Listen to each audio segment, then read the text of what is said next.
Welcome to the National Institute of Firearms Concealed Carry course. In this course, we'll go over everything that you're most likely to encounter while concealed carrying in the state of Florida. After completing this course, you'll be directed to your next steps where you can take your in-person firearms training and collect your certificate of completion. So getting started, we'll take a quick look at the basics of a pistol. So first, let's go over some of the common firearm terminologies. Okay, first, you're going to have an action. Next, you'll have a barrel. After that, you'll have a frame. Now, some of the other terminologies that you're going to hear me talk about are 1, a magazine, 2, a magazine well. Obviously, everyone already knows the trigger, but what goes around it is the trigger guard. This large open hole here is called a breech. This is where we'll look through to look inside the chamber to make sure that it's clear. Next, let's take a look at ammunition. There are 2 types of ammunition: full metal jackets, or FMJs, and hollow points. When you initially think of a bullet or a cartridge, you immediately think of full metal jackets. These are great for the range. They're quite a bit cheaper than hollow points. But there is an added benefit to running hollow points in a self-defense situation. The hollow points were originally designed to move with a slower velocity, or speed through the air, giving you, the defensive shooter, better odds that the bullet will stay in your target. For this purpose, we recommend that you use hollow points for your self-defense round. There's a couple of terms that you need to be aware of. First is printing, or seeing the firearm through your clothing. First of all, in the state of Florida, printing is not illegal. However, we recommend that you print as little as possible. Now, this does not require you to turn around and have to go get an entire new wardrobe in order to not print. Now, the reason why we don't want to print as much as possible is for the possibility of a threat.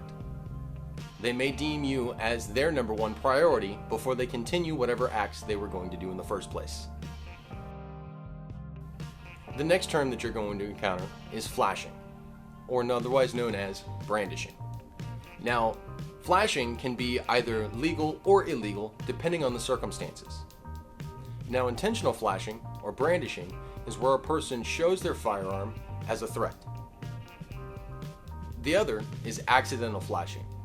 If you were to raise your hands above your head and your firearm show just a little bit, that, however, is not illegal.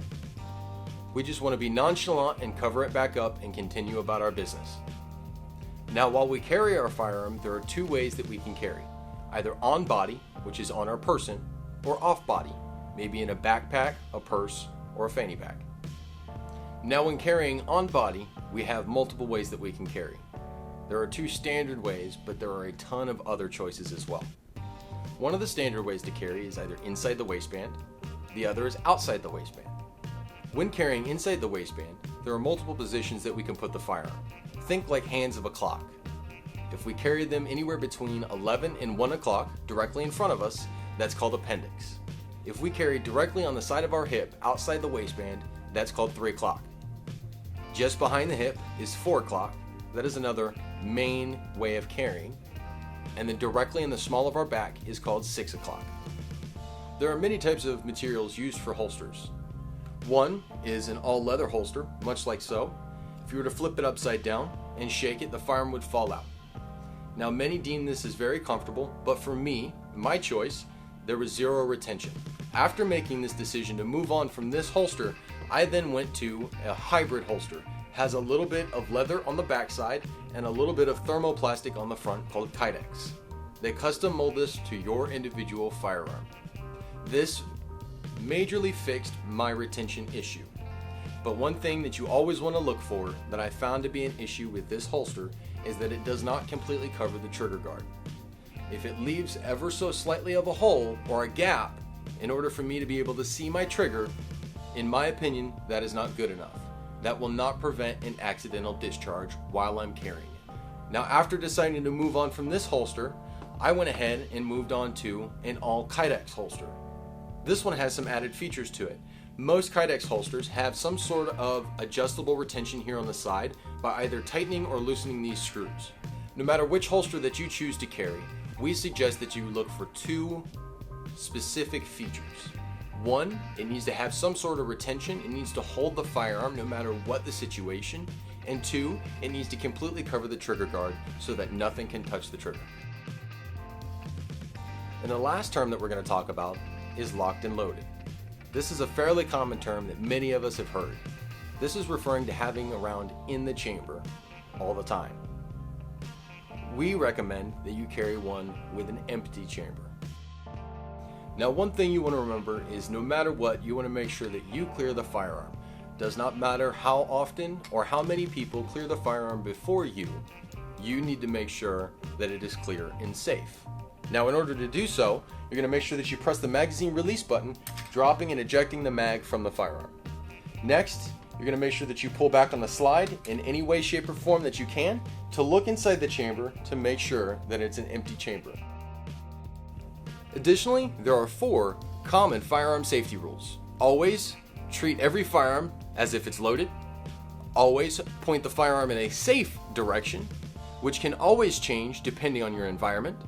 Always keep your finger off the trigger until you're ready to shoot, and always keep your firearm unloaded until it's ready to be used. Now, this last one is meant for all of your firearms besides the one you're carrying. Next up, let's take a look at some relevant state statutes. Justifiable use of force says a person is justified in using that deadly force because they felt like there was imminent death, great bodily harm to himself, herself, or another, or to prevent the imminent commission of a forcible felony. Basically, this states that you can use deadly force to protect yourself or others in the state of Florida. But keep in mind that you're still going to have to convince a judge and/or jury that your actions were reasonable. Similar to justifiable use, Florida is a stand your ground state with no duty to retreat required. Basically, this boils down to your right in this state to use deadly force to protect yourself or others under the law. You do not have to try any other means first. Keep in mind that just like justifiable use, you may have to convince a jury that your actions were reasonable given the situation to prevent imminent death or great bodily harm to yourself or another person. This law states that it is unlawful and punishable as provided in subsection 4 for any person who is under the influence of alcoholic beverages, any chemical substances set forth in section 877.111, or any substances controlled under chapter 893, when affected to the extent that his or her normal faculties are impaired to use this firearm in this state.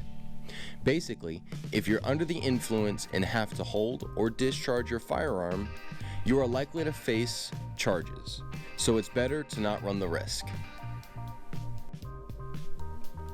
Basically, this statute states that if you have a firearm and do not have a license to carry, the firearm must be securely encased or otherwise not readily accessible to be used while in your car. If you have a license to carry, you may do so as you usually do. When interacting with police, we're not legally required to inform the police that we are carrying. However, we believe that it's in your best interest to inform them from the beginning. When the officer arrives to your window, you should inform the officer right away that you're carrying a firearm. Make sure that you keep your hands visible at all times, and make sure that you don't make any quick movements toward your firearm. Once you inform them that you're carrying a firearm, wait patiently for their response and their instructions.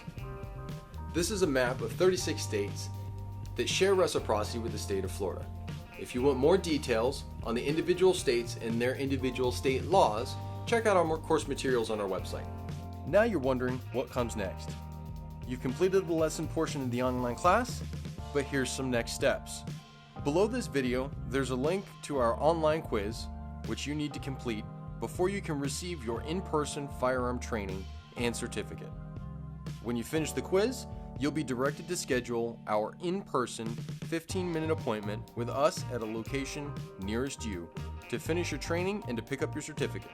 If you have any questions, feel free to email us at info@niof.org or give us a call at the phone numbers listed above.